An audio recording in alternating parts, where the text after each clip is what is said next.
मनीष कश्यप क्या कोई भ्रष्टाचारी पार्टी को ज्वाइन कर लिया क्या? एआईएम ज्वाइन कर लिया क्या? आरजेडी ज्वाइन कर लिया क्या? कांग्रेस ज्वाइन कर लिया क्या? मनीष कश्यप को बीजेपी ने खरीदा है या फिर मनीष कश्यप इतने में बिक गए हैं, ठगब बिहार हैं, डॉट डॉट डॉट। मैं बहुत सारी चीजें नहीं बोल सकती क्योंकि कमेंट सेक्शन अभी बढ़ता जा रहा है। बीजेपी में मनीष कश्यप जुड़ गया तो ठगो बिहार कैसे हो गया जी? ये जनता को बताइए कैसे हो गया ठगो बिहार भाई? अरे क्या क्या बात, आपका प्रश्न को समझ में नहीं आ रहा। क्यों, क्या भरोसा करने से कतरा रहे हैं भाई? मनीष कश्यप को आप चुनाव लड़ा करके सदन में भेजना चाह रहे थे। अब मनीष कश्यप का जो लोहा है उसको भी पूरा बिहार मानता है कि भाई जो बोलता है। तो नहीं मान रहे हैं। कैसे नहीं मानता है? कैसे मान रहे हैं? चुनाव लड़ने का नहीं अमन जी, मैं बीच में रोकूंगी, एक सेकंड आप मेरी बात सुनिए। क्यों मैं सवाल करूं, मैं रोकूंगी। मनीष कश्यप अपने फायदे के लिए राजनीति में गए हैं और बीजेपी ज्वाइन किए हैं क्योंकि पश्चिमी। मनीष कश्यप बिल्कुल अपने फायदे की राजनीति में गए कि 9 महीने तक दो राज्यों की सरकार उसे कितना परेशान की। पहले की कहानी को आपने कितना उसे परेशान किया गया, उस पर कितनी एफआईआर हैं, किसने मदद किया, किसने लड़ा उसकी लड़ाई? किसने लड़ा? मनीष कश्यप ने खुद लड़ी लड़ाई। अब बोलिए कि बहुत लोगों का समर्थन था, बहुत लोगों का ये था, लोगों ने दूध से नहाया, लोगों ने आशीर्वाद दिया। दूध से नहलाने वाले पे ही दूध से नहा लिया और बीजेपी ज्वाइन कर लिया तो गलत क्या कर दिया भाई? अरे हो सकता है कि बीजेपी उन्हें उसे पद पे बैठा दे, हो सकता है राज्यसभा सांसद बना दे, हो सकता है कि उसे एमएलसी बना दे मनीष कश्यप को। सुनिए मेरी बात को, सुनिए एक सेकंड। अमन जी रुकिएगा, मैं बीच में रुकिएगा। साथ सबके विकास का काम मिलके करते हैं ना, तो उस समय आप लोग क्या कीजिएगा ना, आप लोग भी अपना ईर्ष्या को छोड़ करके और ढोल बजाइएगा, मिठाई खिलाने के लिए मनीष कश्यप को आइएगा कि मनीष भैया जिंदाबाद, आप बन गए और मेरा फलाना काम था। सुनिए, फलाना काम था। नमस्कार, आपके साथ मैं हूं ज्योति सिंह, आप देख रहे हैं सच टॉक्स। देखिए, लोकसभा 2024 चुनाव के बीच अगर चुनाव के बाद कुछ चर्चाओं में बना हुआ है तो वो है मनीष कश्यप। मनीष कश्यप जब से बीजेपी ज्वाइन किए हैं तब से लगातार सरगर्मी बढ़ गई है, लगातार चर्चाएं दिल्ली से लेकर बिहार तक बढ़ती हुई नजर आ रही है।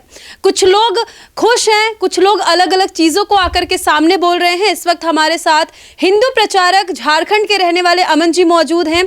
सीधा इन्हीं से जुड़ेंगे और जानने की कोशिश करेंगे कि मनीष कश्यप जी जब से ज्वाइनिंग किए हैं, बीजेपी में ज्वाइन हुए हैं, तब से लेकर के लगातार जो कुछ हो रहा है उस पर इनकी अपनी खुद की क्या राय है और क्या कुछ सही हो रहा है या क्या कुछ गलत हो रहा है, उस पर भी ये खुलकर बात करेंगे। तो सबसे पहले आपका बहुत बहुत स्वागत हमारे चैनल। बहुत बहुत आभार आपका और आपके सभी दर्शकों का को मेरा जय श्री राम। देखिए, अभी आपने एक बात कहा कि लोकसभा चुनाव है और मनीष कश्यप का चर्चाएं बढ़ गई है, तो मैं आपको बताना चाहूँगा कि मनीष कश्यप एक ऐसा नाम है जिसकी चर्चा बिहार में ये 3-4 सालों से लगातार होती रही है। और ये एक ऐसा नाम है मनीष कश्यप जो कि ट्विटर पर हमको लगता है कि अगर आकलन किया जाए तो ज़्यादा ट्रेंडिंग में एक आम आदमी, सबसे ज़्यादा टाइम ट्रेंडिंग में रहने वाला वो मनीष कश्यप है। और मनीष कश्यप की चर्चाएं हमेशा होती रही है, चाहे वो आप जिस मायने में ले लीजिए। ये तो आप भी जानते हैं, हम भी जानते हैं और लोग भी जानते हैं। मेरा सवाल आपसे, मैं सवाल आपने सिर्फ कहा कि लोकसभा का चुनाव, इसलिए मैं खंडन किया कि मनीष कश्यप ऐसा नाम है कि लोकसभा चुनाव को लेकर के नहीं, मनीष कश्यप हमेशा ट्रेंडिंग में रहता है अपने काम की वजह से, अपने व्यक्तिगत छवि की वजह से और अपने सेवा समर्पण भाव की वजह से। लेकिन इस बार चर्चा उनके इसलिए तेज ज्यादा हुई क्योंकि वो चुनाव लड़ने वाले थे ना। तेज तो मनीष कश्यप चर्चा हमेशा रहता है, ऐसा नहीं कि अभी बहुत ज्यादा तेज हो गया और पहले थोड़ा कम तेज था। लेकिन देखिए, अब क्या है कि भारतीय जनता पार्टी जैसी राष्ट्रीय पार्टी को मनीष कश्यप ने ज्वाइन किया है, जिसका नेतृत्व आदरणीय नरेंद्र मोदी जी करते हैं और उनका लोहा पूरा विश्व मानता है, पूरा विश्व मानता है। और मनीष कश्यप का जो लोहा है उसको भी पूरा बिहार मानता है कि भाई जो बोलता है। तो नहीं मान रहे हैं। कैसे नहीं मानता है? कैसे मान रहे हैं? चुनाव लड़ने का नहीं अमन जी, मैं बीच में रोकूंगी, एक सेकंड आप मेरी बात सुनिए। क्यों मैं सवाल करूं, मैं रोकूंगी। आपने कहा कि मनीष कश्यप की बातों का लोग लोहा मानते हैं, आप मोदी जी से कंपेयर कर दिए। ठीक है, मैं मानती हूँ आपकी बात। सन अब बिहार है मनीष कश्यप, रुकिए ना, सवाल करने दीजिए। अभी उन्होंने निर्दलीय लड़ने का बोला था, ऐलान किया था, ठीक है, नामांकन की तारीख भी ऐलान की थी। नामांकन से पहले बीजेपी ज्वाइन करना, क्या लग रहा है कि कैसे उनकी बातों पर लोग भरोसा करें? और ये सवाल सिर्फ मेरा नहीं, ये सवाल उन बिहार में रहने वाले सभी लोगों का है जिनकी उम्मीदें मनीष कश्यप से जुड़ी हुई। मनीष कश्यप क्या कोई भ्रष्टाचारी पार्टी को ज्वाइन कर लिया क्या? एआईएम ज्वाइन कर लिया क्या? आरजेडी ज्वाइन कर लिया क्या? कांग्रेस ज्वाइन कर लिया क्या? हाँ, नहीं ना भाई। अरे वो एक राष्ट्रवादी पार्टी को ज्वाइन किया, इसका लोहा पहले ही बोला कि पूरा विश्व मानता है। आदरणीय नरेंद्र मोदी जी के नेतृत्व में जो देश में जो 10 सालों में काम हुआ है वो उठा के इतिहास आप देख लीजिए, कभी वैसा काम नहीं हुआ। अच्छा, बीजेपी ज्वाइन करने की वजह क्या रही होगी आपके हिसाब से? आप लगभग उनको इतने सालों से जानते हैं, तो आपके विचार क्या क्या? मैं आपको बताना चाहता हूँ कि जब निर्दलीय चुनाव वो लड़ रहे थे, चलिए भाई है और जीतता चुनाव तो समर्थन तो नरेंद्र मोदी जी का ही वो करता है, तो कहीं ना कहीं दिल में एक कसक थी और एक मतलब कि अच्छा नहीं लग रहा था मेरे को कि मोदी जी के खिलाफ वो चुनाव लड़ रहा है। पूरा परिवार का ये कि व्यक्तिगत रूप से मेरा पर्सनल ये राय है कि हम लोग खुश तो नहीं थे, ठीक है ना। अब भाई सपोर्ट तो करते ही हम लोग, लेकिन मोदी जी के खिलाफ नहीं जा सकते। लेकिन जैसा ही समझ में आया, सुनने के लिए आया कि बीजेपी ज्वाइन कर ली है मनीष कश्यप, ज्वाइन करने की बात हुई है। बड़े ही लाउडली बोलते हैं आज, इतना दब के क्यों? दब के नहीं बोल रहे हैं, मतलब कि या फिर कुछ बोलने की सुनिए खुशी है? खुशी, इतना खुशी हुआ ना कि बीजेपी ज्वाइन किया, तो अब हुआ कि अब मेन कहिए कि मेन ट्रैक में अब आ गए हैं। पहले मनीष कश्यप चिल्लाता था माइक लेकर के, ठीक है, ये करो, ऐसा नहीं हो रहा है, वैसा नहीं हो रहा है, ये नहीं हो रहा। अब क्या करेगा मनीष कश्यप? अब मनीष कश्यप ग्राउंड पर जाएगा, जहाँ जहाँ जो दिक्कत होगी, ठीक है ना, अपने क्योंकि देखिए तीसरी बार प्रधानमंत्री फिर बनने वाले नरेंद्र मोदी जी, 110% अब नरेंद्र मोदी जी हमारे प्रधानमंत्री बनने वाले हैं। तो चुनाव के बाद जहाँ जहाँ जो परेशानी होगी, मनीष कश्यप जाएगा, सीधा फोन उठाएगा और फोन मिलाएगा, मंत्रालय का फोन करेगा कि यहाँ पे हमारा फलना गाँव है, यहाँ पैसे से गरीब लोग हैं, इनको प्रधानमंत्री आवास योजना का लाभ नहीं मिला है, सुनिए बात को, यहाँ पे आवास इनको मिलना चाहिए, यहाँ पे इनको गैस सिलेंडर नहीं मिला, यहाँ पे इनको स्वास्थ्य की सुविधा नहीं मिली है, यहाँ पे इस प्रकार से परेशान है, उनका काम करवा देगा। और एक नेता जब चुनाव लड़ता है तो उसको समय देता है आदमी 5 साल की, क्या क्या तरक्की करेगा, क्या क्या विकास करेगा। मैं कहता हूं कि 5 से 6 महीना का समय मनीष कश्यप को दीजिए और देखिए, हो सकता है कि जितने लोग के मन में भी होगा, तकलीफ होंगी कि अरे बीजेपी में चल गया है, हम लोग को बताया नहीं, क्या करेगा नहीं करेगा, उसका मनसा था राजनीति करना। अरे भाई, तुम्हारा ये लाल जिस दिन सदन में जाकर दहाड़ेगा ना, जिस दिन पहली बार सदन में वो दहाड़ेगा, उस दिन इतिहास रचेगा। लेकिन अमन जी, जो जनता इनके साथ उस धूप में खड़ी हो रही थी, एक आवाज देने पे साथ में थे, वो भी यही चाहते कि सना बिहार मनीष कश्यप संसद में जाकर के दहाड़े, उनकी भी यही उम्मीद थी, और संसद में जाके सिर्फ दहाड़े नहीं बल्कि उन गरीबों की आवाज बने। मैं वही तो बात कह रहा हूं ना कि सदन में जाकर के जिस समय मनीष कश्यप पहला बात को रखेगा, किसका बात रखेगा? गरीबों की, मजदूरों की बात को जब रखेगा ना, लोग भरोसा करने से कतरा रहे हैं। अरे क्या बात, आपका प्रश्न को समझ में नहीं आ रहा, क्यों क्या भरोसा करने से कतरा रहे हैं भाई?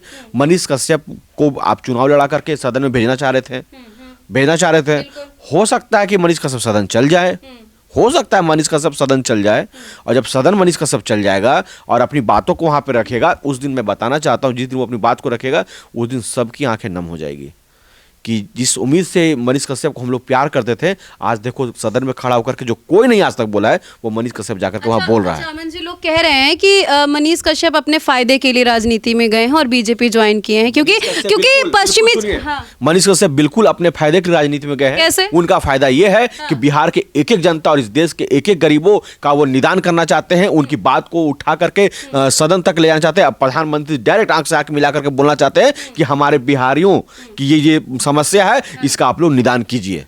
बिल्कुल, वो कहिए कि सच में वो बहुत स्वार्थी हैं, और ऐसे स्वार्थी लोग के साथ हम हैं, बिल्कुल है। अगर कुछ लोग कह रहे हैं कि जो है कि मनीष कश्यप को बीजेपी ने खरीदा है, या फिर मनीष कश्यप इतने में बिक गए हैं, ठगब बिहार हैं, ... मैं बहुत सारी चीजें नहीं बोल सकती क्योंकि कमेंट सेक्शन अभी बढ़ता जा रहा है। बीजेपी में मनीष कश्यप जुड़ गया तो ठगो बिहार कैसे हो गया जी? ये जनता को बताइए, कैसे हो गया ठगो बिहार भाई? देखिए, कुछ ऐसे लोग हैं जिनको बातें नहीं पची। क्या नहीं पचा? बातें ये नहीं पची कि भारतीय जनता पार्टी में चल गया है। अब बहुत लोगों का ये था कि मनीष कश्यप ऐसा ही चिल्लाता रहे माइक को लेकर के, आगे ना बढ़े। यानी कि आप चाहते हैं कि मनीष कश्यप आगे बढ़ रहे हैं तो कुछ लोग जल रहे हैं। मान ली उनको अगर ईर्षा अगर अंदर में है, ठीक ना, उनका जो ईर्षा है, मैं बताना चाहता हूँ, वैसे जितने भी ईर्षालु हैं, समय आने दीजिए। जब समय आ जाएगा तो उस समय आप लोग क्या कीजिएगा ना, आप लोग भी अपना ईर्षा को छोड़ करके और ढोल बजाइएगा, मिठाई खिलाने के लिए मनीष कश्यप को आइएगा कि मनीष भैया जिंदाबाद, आप बन गए, और मेरा फलाना काम था, सुनिए, फलाना काम था, मेरा कम्मा कर दीजिएगा भैया। देखिए, मनीष कश्यप वो एक ऐसा व्यक्ति है ना कि आप उसके बारे में बुरा सोच सकते हैं, सोचिए ना बुरा, जरा ये भी तो सोचिए कि 9 महीने तक दो राज्यों की सरकार ने उसे कितना परेशान की। पहले की कहानी को आपने कितना उसे परेशान किया गया, उस पर कितनी FIR हैं, किसने मदद किया, किसने लड़ा उसकी लड़ाई? किसने लड़ा? मनीष कश्यप ने खुद लड़ी लड़ाई। अब बोलिए कि बहुत लोगों का समर्थन था, बहुत लोगों का ये था, बिल्कुल था, बिल्कुल। मेरी बात को समझिए, ठीक है ना, मेरी बात को आप समझिए। बहुत लोग आवाज उठा रहे थे, लोग फेसबुक में आवाज उठा रहे थे, मेरी तरफ माइक में बोल रहे थे, कुछ लोग पैसा अपना दे दिए, मान लीजिए, ठीक है कि भाई है, हम मनीष कश्यप को पैसा देना चाहते हैं, जो बन पाया उसने किया ना, वो किया ना। लेकिन 9 महीना शारीरिक कष्ट किसने उठाया? मनीष कश्यप, अकेला मनीष कश्यप ने उठाया ना, है ना। पर्व त्योहार, कितना पर्व त्योहार बीता होगा, वो अंदर वो कष्ट उठाया ना, यहाँ से लेके मदुरई तक उन्हें कष्ट उठाया ना। बाहर निकला तो क्या किया? वही बात को लेकर के आगे आया ना कि गरीबों की फिर बात किया ना, लोगों को बोला ना कि आप हम पे एक बार विश्वास करके तो देखिए, बोला ना विश्वास करके देखिए, आप हमको अपना आशीर्वाद दीजिए। लोगों ने दूध से नहाया, लोगों ने आशीर्वाद दिया, दूध से नहलाने वाले पे ही दूध से नहा लिया और बीजेपी ज्वाइन कर लिया, तो गलत क्या कर दिया भाई?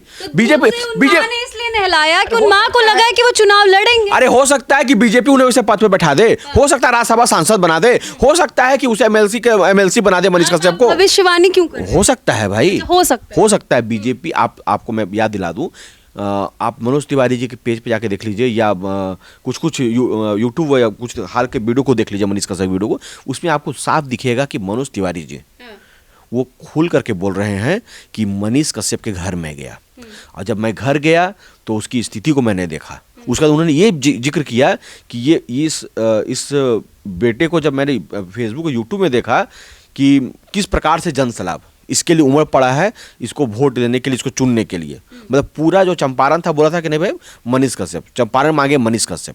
इस बात को मनोज तिवारी ने फील किया कि ये बात बिल्कुल सही है, और उन्होंने ये भी कहा कि अगर मनीष कश्यप चुनाव लड़ते तो 6 से 7 सीटों का नुकसान भारतीय जनता पार्टी को होता है। नामांकन से 5 दिन पहले बीजेपी ज्वाइन करने का इतना बड़ा परिवर्तन लोगों को क्या मैसेज देगा? आप पर्सनली सुनिए मेरी बात को। 6 से 7 सीटों का नुकसान मनीष कश्यप की वजह से किसको हो रहा था? नरेंद्र मोदी जी को हो रहा था। समझ गए बात को? मनोज तिवारी बोल रहे हैं, वीडियो में हमने भी सुना। ये मनोज तिवारी बोल रहे हैं। आप सोच लीजिए कि आप जिस पर आप विश्वास कर रहे हैं उसके बाद इसको आप समर्थन कर रहे हैं। पहले ही जो भारतीय जनता पार्टी इतनी बड़ी पार्टी है, वो खुद बोल रही है कि तुम्हें सही में इतनी काबिलियत है कि हम जैसे राष्ट्रवादी पार्टी, हम जैसे बड़े पार्टी को तुमने हिला दिया।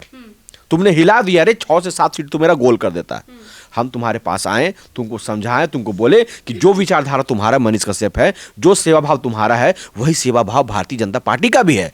आओ ना मिल करके अनुशासित। सुनिए मेरी बात को, सुनिए इस पे एक सेकंड। अमन जी रुकिएगा, मैं बीच में रुकिएगा। साथ सबके विकास का काम मिलके करते हैं ना। भारतीय जनता पार्टी की भी वही चीज है। ठीक है, मैं मानती हूँ भारतीय जनता पार्टी अच्छा काम करती है, अपने हिंदुत्व को लेके बहुत ज्यादा जो है कि तत्पर रहती है, और हाँ राष्ट्र सर्वोपरि, मैं इससे भी एग्री करती हूँ। लेकिन आज आप उठा करके देख लीजिए, मनोज तिवारी का जो आज नॉमिनेशन था, वहां पे मनीष कश्यप गए, उनके 500 गाड़ी के काफिले में 50 फॉर्च्यूनर की काफिला जो शामिल होगा वो मनीष कश्यप की वजह से था, और 25,000 जो भीड़ थी उसमें वो मनीष कश्यप की वजह से आज काफिला में थी। लाखों की भीड़ सड़क पे आज थी। उसमें सुनिए कहां से मेरे विचार नहीं है, ग्राउंड पे चिल्ला रहे थे लोग, मनीष कश्यप जिंदाबाद बोलते थे, जाके में भी लोग चिल्ला रहे थे कि मनीष कश्यप जिंदाबाद, चंपारण मांगे मनीष कश्यप। कर्पूरी ठाकुर का यहाँ पे एक सम्मान समारोह हो रहा था आपका अम्बेडकर भवन में। वहां पर आपके बिहार के उप मुख्यमंत्री थे, मनोज तिवारी जी थे, और कई कद्दावर नेता, सम्राट चौधरी थे ना, और कई कद्दावर नेता वहां बैठे हुए थे। और उस मंच में एक और बच्चा बैठा हुआ था, मतलब एक और बेटा बैठा हुआ था, वो है मनीष कश्यप। समझ गए बात को ना? तो मतलब डायरेक्ट उसका सम्मान को देखिए, सम्मान भारतीय जनता पार्टी क्या सम्मान उसको दे रही है। और जब सबका नाम लिया गया ना, ताली बजता था। ठीक है, मनोज तिवारी जी में भी ताली बजता था और सब में ताली बजता था, लेकिन जैसे नाम आया कि हम सभी के बीच में अभी बिहार के महामती प्रसिद्ध यूट्यूबर मनीष कश्यप जी भी हैं, इतना ही बात पे मैं बता रहा हूँ, पूरा हॉल मनीष कश्यप जिंदाबाद से गूंज उठा। सभी लोग देखते हैं, जानते हैं, और सभी लोग मनीष कश्यप को इतना प्यार देते हैं। उसी के बदौलत मनीष कश्यप कह रहे थे कि वो जनता के दम पर जो कुछ है वो जनता के दम पर है। मैं एक और सवाल आपसे करूंगी, आप लगातार कह रहे भारतीय जनता पार्टी, जब मनीष कश्यप जी को टिकट नहीं मिला था, खैर हम लोग भी मनीष कश्यप जी के लिए काम करते हैं और समर्थन में ही रहते हैं, तो भारतीय जनता पार्टी की इतनी तारीफ हम तो सुन नहीं रहे थे। अचानक से जब से मनीष कश्यप बीजेपी ज्वाइन किए तब से लगातार आप लोग बस भारतीय जनता पार्टी क्यों कर लीजिए। हमारा फेसबुक यूट्यूब जो मेरा चलता हो, इंस्टा आप खोल के देख लीजिए, आपको समझ में आ जाएगा कि अमन कुमार सिर्फ राष्ट्र की बात करता है और सनातन की बात करता है। और मनीष कश्यप को अमन कुमार इसलिए चाहता है, इसलिए उनको पसंद करता है, क्योंकि मनीष कश्यप भी राष्ट्र की बात करते हैं, सनातन की बात करते हैं, उनकी विचारधारा भी राष्ट्रवादी सनातन के पक्ष में रहती है, इसलिए उनको भी हम पसंद करते हैं। चुनाव ना लड़ने का फैसला मनीष कश्यप का सही है, आप मानते हैं? 100% सही है। अकेला चना भाड़ नहीं फोड़ता है, एक कहावत है। ठीक है, मनीष कश्यप अगर जीत भी जाते हैं तो कितना बेचारा प्रयास करता है अकेले। तो देखिए, अमन जी ने अपनी बातों को साफ तौर पे आप सभी के बीच में रखा है। हालांकि इनकी बातों को लेकर आप कितने सहमत है कमेंट सेक्शन में जाकर के जरूर बताइएगा। आगे आपको ऐसी जानकारियां देते रहेंगे। जय हिंद और बहुत बहुत धन्यवाद हमसे जुड़ने के लिए। आपका भी बहुत बहुत आभार। जय श्री